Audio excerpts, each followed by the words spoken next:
Good morning, kids. Today we're checking out a brand new video from Dead Meat, the kill count for the 1984 movie Terminator. Now let's hop in and see just how many bodies were racked and piled by this, You know, I actually don't know what to say. The first thing that came to mind was a wannabe Tin Man. But he's far more than that. Welcome to the kill count, where we tally up the victims in all our favorite horror movies, and show you how they were made. I'm James A. Janice, and today we're looking at The Terminator, released in 1984. The Terminator is an action sci-fi thriller whose titular killer robot became an icon of the 80s. Nowadays, it's a $3 billion property that includes books, comic books, video games, a TV series that's startling a Hindi, and 5 theatrically released cinematic sequels, the continuity of which gets pretty messy to say the least. But this multimedia franchise had humble beginnings. It was made for about $6 million by an inexperienced, unknown filmmaker. James Cameron was only 29 when he wrote and directed The Terminator, kicking off a hugely successful career that includes Avatar, the highest-grossing movie of all time, and the look at that, like $3 billion. Avatar sequel and Titanic, which come in at numbers 3 and 4. While the Terminator sequels are big blockbuster action fare, the original film is much more horror adjacent. It's dark and brooding, with our heroes on the run from an unstoppable killing machine. In fact, Cameron idolized John Carpenter and had slashers in mind when he wrote the script. The Terminator has just as much in common with Michael Myers as he does with other influences, because like Roy Blatty from Blade Runner and Yul Brynner from Westworld. The Terminator is played by a 37-year-old Arnold Schwarzenegger in a career-making performance. Whoa. He was only 37 when he starred in this movie? Damn. Prior to this, he had been a bodybuilder and Conan the Barbarian, but after this, he was a bona fide star with a huge career in the 80s and 90s full of action movies and family-friendly comedies. Then in 2003, he was elected Governor of California. Heck of a life this guy's had. Schwarzenegger plays opposite Linda Hamilton and Michael Biehn, who both bring a lot to their roles. Hamilton gives Sarah Connor a girder of strength beneath the relatable, fun-loving young woman she starts the film as. And Biehn plays the smart, sensitive hero expertly, which is probably why Cameron cast him as Corporal Hicks in Aliens a couple years later. While some of the effects are showing their age, The Terminator is a classic with awesome action sequences and jarring kills. How many? Well, I'll be happy to tell you when... I was so young back then. But I remember it like it was yesterday. The day started so normal. The kill count. Cameras rolling. The backlights glow. But I had been haunted. Inflation was rising. It felt like just walking out the door cost $50. I was on the verge of giving up. Then everything changed when I met them. It was love at first sponsorship. They introduced me to a world I'd never known. The world of the free Upside app, which I could use. Okay, so it is an ad. Alright, we'll be right back. And we're back. Let's continue. Killer destroy all humans, or is he just Dorothy's Tin Man in a cool leather jacket? Destroy all humans. Kills. Okay, he doesn't destroy all of them. He fails on the movie begins with awesome miniatures doing awesome shit. Blow that skull up, Robo-Mofo! And a soldier too, sure, yeah. Let's start counting right off the bat. It's 2029, and these motherfucking robots have taken over the motherfucking world. They've spent— Wait, 2029? You know what that means? We have 5 years, people. Spent decades hunting down the last surviving humans after a nuclear war, and now they're sending a weapon to the past. A weapon named Arnold Schwarzenegger, playing the part of Title Card. The opening credits let us enjoy Brad Feidel's score, which has a percussive mechanical heartbeat similar to the title character. Oh, you gotta love that too. Sounds like it's being banged out from an air vent. I freaking love it. The classic main theme, in its irregular 13/16 time signature, also feels like it was made by a machine. But it wasn't. It was made by a dude in his garage. Cool garage. The only part of the score I don't like are the gloopy globs that happen during some of the chase scenes later. We're back in the present of 1984 in Los Angeles, where lightning portends the arrival of a naked-ass Austrian. He unfurls himself into the absolute specimen that is Arnold Schwarzenegger. Look at those lats, those delts, those glutes. This butt-naked buff boy is the titular Terminator, specifically the T-800 model. He comes across a trio of punks hanging outside Griffith Observatory, and shockingly, they refrain from making any Uranus jokes. T-Man asks for a favor. Your clothes. Give them to me. Now. I need your boots, your clothes, and your motorcycle. Why does that guy have a damn tile mark on his face? Goons don't appreciate his tone, but he don't appreciate their knives, so he tosses their leader into a nearby gate. He then turns to another one and punches straight through the guy's torso. God damn! No, that the last man standing strips down, presumably sparing him from termination. The perforated punk is played by Brian Thompson, last seen on the kill count as Shao Kahn in Mortal Kombat Annihilation. His blue-haired buddy is the late Bill Paxton, a two-time kill count vet whose gate crashing honestly doesn't feel that lethal, but most people count it as a kill. It's probably so Paxton can keep his record as the only actor killed by a Terminator, a Predator, and a Xenomorph. The last one in Aliens, which was Cameron's next film, made 2 years later. The Terminator is the first real James Cameron film. He had directed Piranha 2: The Spawning a few years earlier, but says he was fired from that job and even disowned it for a while. Cameron came up through the Roger Corman School of Filmmaking, which meant making movies cheap and by any means necessary. I was of that ethos that if my hands weren't filthy by the end of the day, I wasn't directing a movie. After seeing Cameron's 1978 short Xenogenesis, Corman hired him as crew for a few low-budget sci-fi films. That's how Cameron met future wife and Terminator producer Gail Ann Hurd. I, of course, assumed he was the head of the model shop. It turned out he was just a model builder, but he acted like he was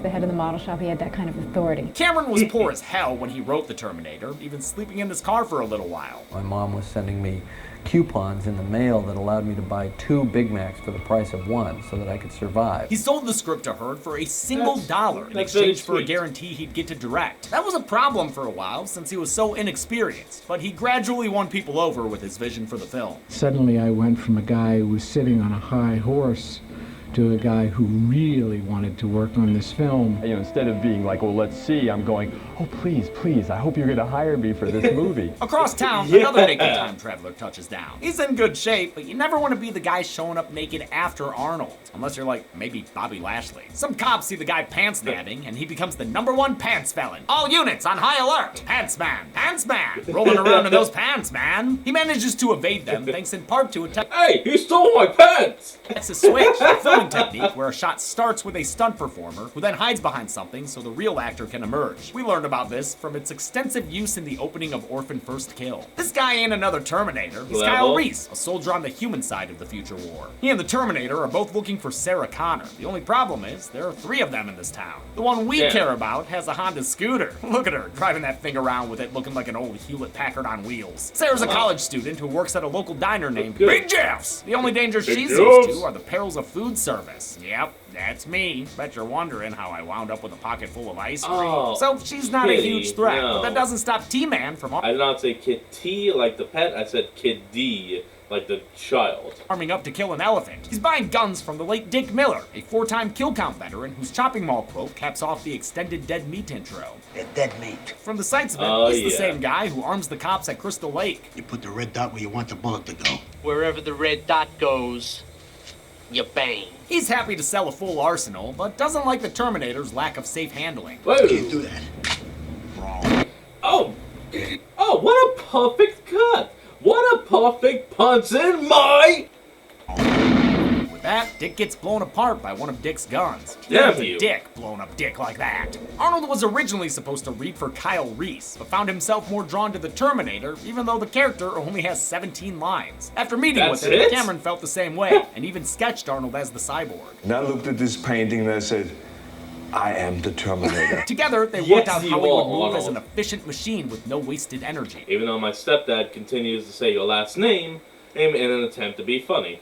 It was Arnold's idea to move his eyes first and let his head follow, making him look like a security camera. Casting Arnold got the movie greenlit and made financing easier, but they also had to wait 8 months to start shooting while he filmed Conan the Destroyer. The delay was rough on Cameron financially, but he made the most of it creatively. They spent the time storyboarding and shooting rough versions of the action scenes, while Stan Winston was able to perfect the prosthetics and puppets he wanted to use. Now armed to the Teeth 800, the Terminator sets his sights on Sarah Connor, but he only has the white pages to track her down that he wishes Waze had been invented by now. The low-tech listing aims its crosshairs on a poor random housewife. Sarah Connor? Yes. No! He kicks open the door and ya bangs. Ya bangs are all to hell. Sorry, secondary Sarah. Our favorite Sarah Connor sees a news report about the incident at work. Sarah Connor, 35, mother of 2, brutally shot to death in her home this afternoon. You're dead, honey. This is actually a little confusing. The Sarah Connor on the news here is not the Sarah Connor we just saw get killed. They're talking about Sarah Ann Connor, a third Sarah Connor from the phone book who I guess was murdered off screen. But since we never saw the character in video form, I won't be putting her on the count. While hot-wiring a car, showing his familiarity with machines, Kyle sees construction vehicles that give him a robo-flashback, or I guess flash forward, Ben Foster style. We see his life in a world. Okay, no, it is technically a flash forward for the world he came from, but it's a flashback because regardless, it's his mind. Where Skelly's skulls were always getting crushed. Man, I hate Skellies, but I might have to call them allies in the war against machines. I mean, at least you used to be a human, you know? During a fight, Kyle's battle buddy is blown to pieces by a passing tank, adding her to the count. Kyle escapes to a mad maxed out car, which he drives away full speed, giving his gunner a real rough time. Man, that guy's back is about to be fucked. Oh wait, his whole life is fucked. I Since can that feel futuristic that. fighter jet turned him into a dead dummy. The nightmare attack sends Reese screaming back to the present. These scenes of a war-ravaged future were done by a team led by Gene Warren Jr. of Fantasy II VFX. Almost all of it was done using miniatures built on an 18-foot wide set atop a 3-foot platform. They used lots of awesome, simple tricks, including cardboard cutouts for ruined buildings, walnut dust for good-looking fireballs, handheld flashlights for searchlights, and hiding the scale of it all with lots of smoke. Forced perspective was key, with larger stuff in the foreground and tiny stuff in the background to make it feel much bigger. The hunter-killer robots were built from the ground up and radio controlled. And since time and budget were so strained, they sometimes had to shoot parts of them before the models were completely finished. The shots were then put behind human actors using both front and rear screen projection. Sarah goes back to her apartment, where she lives with her roommate Ginger and her pet Pugsley. Weird-looking dog. Pugsley still loves me, don't you, baby? Yeah! Sarah's getting ready in her sweet Jetson shirt for a night on the town, leaving the apartment to Ginger and her boy toy Matt. A guy so considerate, he starts the foreplay before he even gets there. First, I'm gonna rip the buttons off your blouse one by one. Sarah hops on her scooter, not needing a helmet more than her hair, and drives off without realizing she's got a secret admirer in the form of Kyle Reese. The homonym homicides have caught the attention of 80s cops Traxler and Vukovich. A one-day pattern killer. I hate the weird ones. Vukovich is played by Lance Henriksen, a 5-time kill count veteran, which includes many appearances in the Alien franchise. Cameron had met Henriksen when he starred in Piranha 2, and originally envisioned him to play the Terminator. He even drew him as the character. Back then, the robot assassin was going to rely on infiltration, blending in with everyday people. That changed with the... And I'm guessing that ended up kind of mixing into Terminator 2, the way you get the liquid metal. Casting of an Austrian bodybuilder, and the character instead became an indestructible tank. Henriksen would still get to play a robot for Cameron as Bishop in Aliens. The cops are unable to reach Sarah's apartment on the phone on account of all the headbanging and also, banging. They release a news statement about the Connor killer, which Sarah sees on the TV. She realizes she's probably in danger, thanks to that damn phone book doxing her. She heads home, but notices Kyle following her, so she ducks inside a nightclub called Tech Noir. Man, she has to pay for admission just to use their phone? Probably doesn't even have any cool games on it. The Terminator makes his way to Sarah's apartment, where Ginger's making herself a post-coital sandwich. That means Matt's all alone when the T-800 breaks in, and despite his awesome undies, he's no match for the machine. T-Man uses Matt to break every nearby piece of glass, while Ginger's none the wiser thanks to her Walkman. He finally gets her attention by busting down her door with Matt's bloody body. Ginger tries to escape, but the idiot runs in slow motion, so Terminator's able to gun her down. He finishes her off with 5 more shots, because Terminator don't fuck around.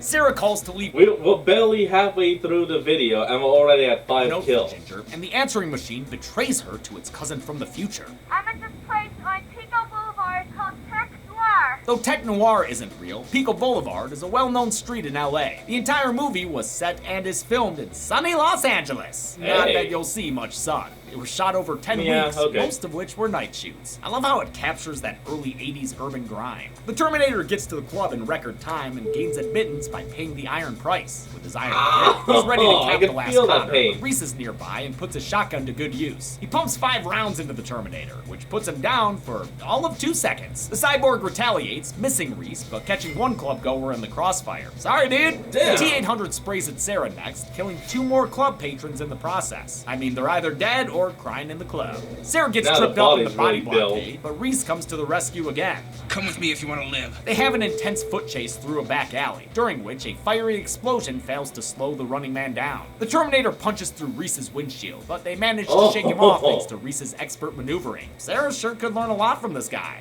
Do exactly what I say. I'm great, and he's a willing teacher too. Stuntman Frank Orsatti doubled Arnold for that scene, jumping onto the hood of a car while on fire. I'm not sure if he had it better or worse than Michael Bean's stunt double, who had to fall 5 feet onto concrete while naked. Arnold did do some stunts himself, like being on top of a moving car while strapped to its hood. For his close-ups, they drove a fake brick wall past a stationary car to make it seem like it was moving. That allowed them to use this fake fist attached to a pneumatic arm to punch through an actual windshield. Schwarzenegger said the worst part of the shoot was the mild acid they poured on him in order to make him smoke. The Terminator hijacks a squad car from a cop and calls for backup using the Scream 3 voice changer. This is 1L19. Reese still manages to shake off all the fuzz by pulling off an expert BattleBot maneuver. He and Sarah hide in a nearby parking garage so he can dump some exposition on her. He tells her she's been targeted for termination by a future hitman called a T-800, or the Terminator. It was created by Skynet, a security system that gained sentience and nearly destroyed humanity. Well, I guess technically, roll credits.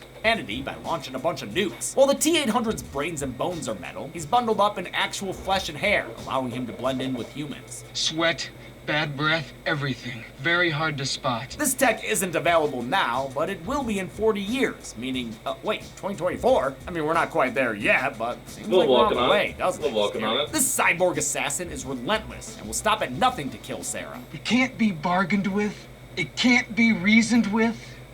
It doesn't feel pity, or remorse, or fear. The reason he's been sent here is because, despite what those flash forwards looked like, apparently humans were on the verge of winning the war, thanks to their fearless leader, John Connor. Your son, Sarah. Your unborn son.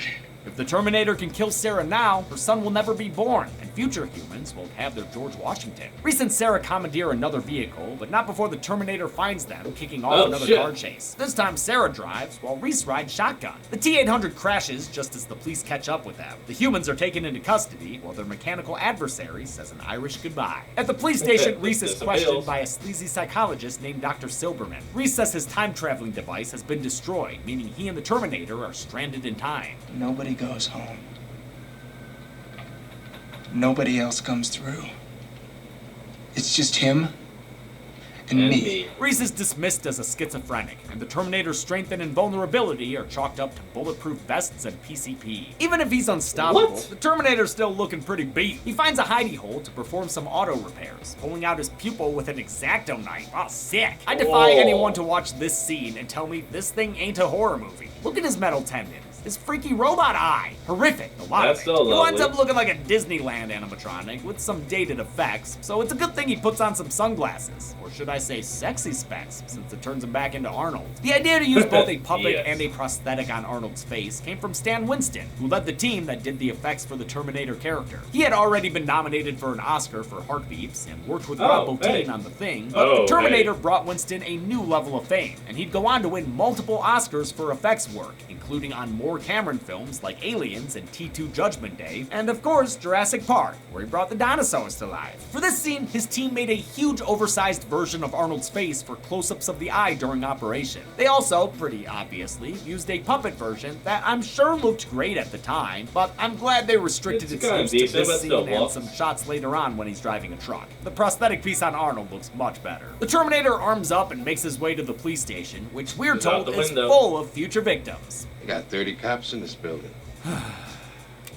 Dr. Silberman narrowly avoids getting added to the count, unlike this desk jockey who tells the Terminator to scram. I'll be back. And back he be. Drives his car through the wall and crushes the dummy, who was once a cop. The Terminator embarks on a full precinct assault, mowing down 7 officers in the hallways and at their desks. Wow, Terminator's a mad hacksaw. He's using unlimited ammo and shooting through the walls. What the fuck? He stops momentarily to take out the station's power, a disruption that gives Reese a chance to escape. The shootout continues and sees 3 more cops get added to the count. Terminator's KD is insane. Sarah stays safely tucked away as the Mean Machine keeps on trucking, passing 2 bodies on the floor we haven't seen before and dropping a 3rd as well. Traxler is injured by a stray shot, and when Vukovich tries to help, the Terminator kills both of them just off screen. Reese catches up with Sarah and helps her escape the hellscape of the station, passing by another dead body as they do. So Terminator's doing a great job killing, but how has he not found them yet? You walking in circles or something, my man? The humans hijack a cop car, narrowly avoiding T-Man on their way out. A fade to black empties their gas tank, and the two take refuge beneath an overpass. Reese got shot and is nonchalant about it, but Sarah takes it as an opportunity to get him naked. Take this off. Just kidding, she ain't in the mood yet. She's had enough action movie shenanigans and is ready to throw in the towel. Reese rallies her by saying her future son is super cool. And save Hey, it's it Ryan all. Reynolds and I'm here. Oh, we'll be right back. And we're back. Let's go.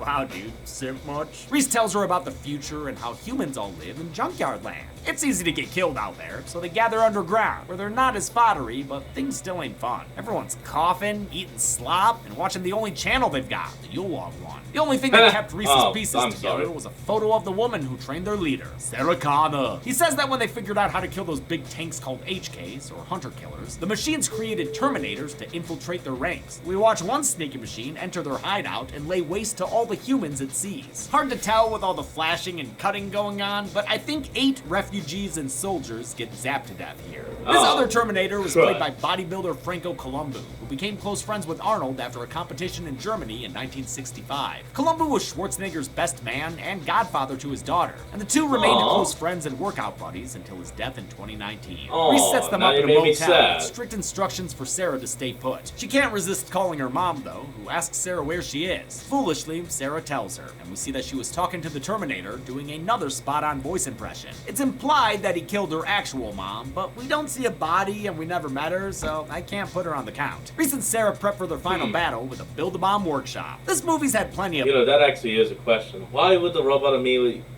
No, it's a robot. Action, sci-fi, and horror, but now it adds another genre, romance. I came across time for you, Sarah. Between that line and that hunky bod, Reese gets himself a piece in a super sexy sex scene, scored to a piano version of the main theme. Hand clutching and boob cupping going on here. A whole lot of boob cupping, wow. Honk honk.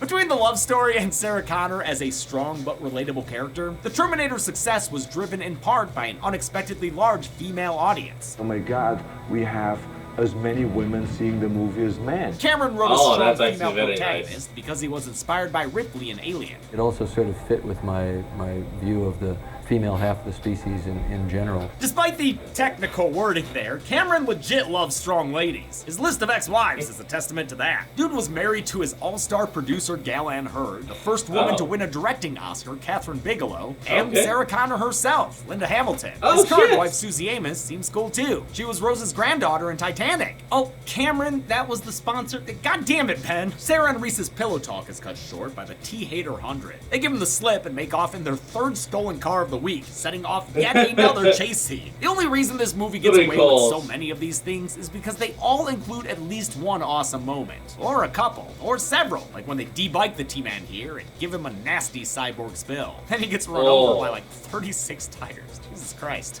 The trucker gets out to check what he just killed, but the answer is nothing. The Terminator is still alive enough to maybe kill the trucker with his bare hands. Not sure about this one, but I'll count it. Then he scares off the guy riding passenger with a polite request. Get out.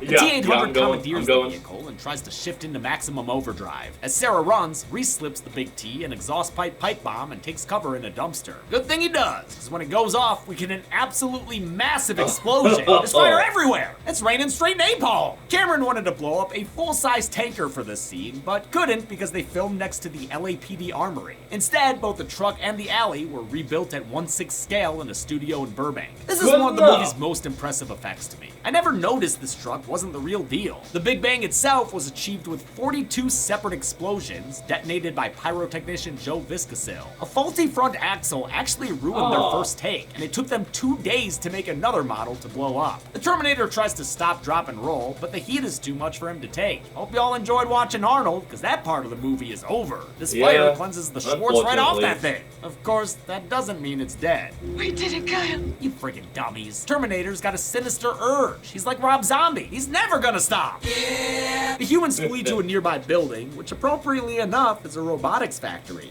Y'all know I love practical effects, but I'll be the first to say some of the shit looks dated. Like, it's charming, but it's dated. Still, it's impressive how much they did to bring the T-800 endoskeleton to life. Cameron originally wanted to use stop motion only, but Stan Winston pushed to make full-sized animatronics and puppets. The full-bodied hero model was 6'2" and weighed 200 pounds. It was made up of over 1,000 chrome-plated parts, took almost a year to build, and required 5 people to operate. Other versions included a quarter-scale miniature for the stop-motion shots, and a backpack version that was worn by puppeteer Shane Mayhem. They used that version to simulate the Terminator walking with a limp. They also made individual body parts for close-ups. As the Terminator gets distracted by other machines, Sarah finds her inner commando. Move it, Reese! On your feet, soldier! Just in time, since the killer robot corners them on a catwalk. Yeah, catwalk. Reese is beaten down, but sticks a pipe bomb where it hurts and blows the T-800 to smithereens. Unfortunately, it comes at the cost of his life. Reese dies from his injuries. Womp womp. Before she has a chance to mourn, Sarah's jump scared by a metal arm. This Energizer executioner just keeps going and going. The image of a half-skeleton robot crawling relentlessly after a woman was the first thing Cameron dreamt up for the movie while he was sick in Rome during post-production on Piranha 2. The terminating torso chases Sarah onto the factory line and underneath a hydraulic press. It nearly nabs her, but she defeats him with 2 of his own tricks, machinery and a one-liner. You're terminated, fucker. The press pulverizes the middleman, finally putting an end to his pursuit. And whatever, I'll put the Terminator on the count. He's humanoid like the androids I counted in the Alien series. Plus, he has living tissue and is the titular character. Don't at me, okay? In the film's epilogue, a more heavily armed Sarah takes to the open road, now pregnant with John Connor. She records her son a tape about Reese, who, in a maybe predictable time travel twist, is revealed to be his father. Wow, that guy was one and done, huh? Sarah stops for gas, where a boy takes the picture that will become her destiny. The movie ends with Sarah ready for the storm that's coming as she drives off into the pre-apocalypse. How many people met their manufacturers at the hands of this metal menace? Let's find out and get to the numbers. But what's the fastest way to get there? Huh, of course. Come on now. Okay, that was pretty fast. Oh my god. Sorry, this is embarrassing. We counted 40 kills in the Terminator, which included 4 female victims, 35 male victims, and 1 Terminator covered in living male tissue. That gives us this Pinette chart, and technically gives us a Killigami, since the only other time we counted 40 kills was with Killer Clowns, which had a different gender breakdown. With a runtime of 107 minutes, Terminator had a kill on average every 2.68 minutes.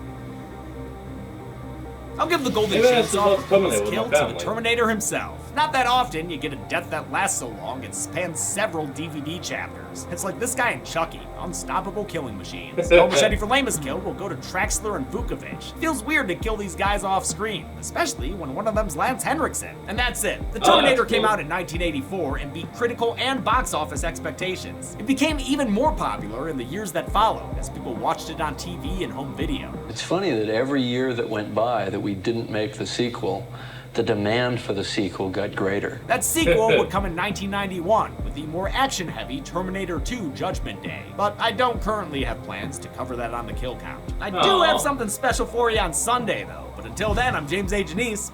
This has been the Kill Count. Well, everyone, that's going to be the end of today's video. I hope you all enjoyed this. Remember to like, comment, and subscribe for more. Link to the original will be in the description below, and I'll see you kids next time when we flick on. Peace out.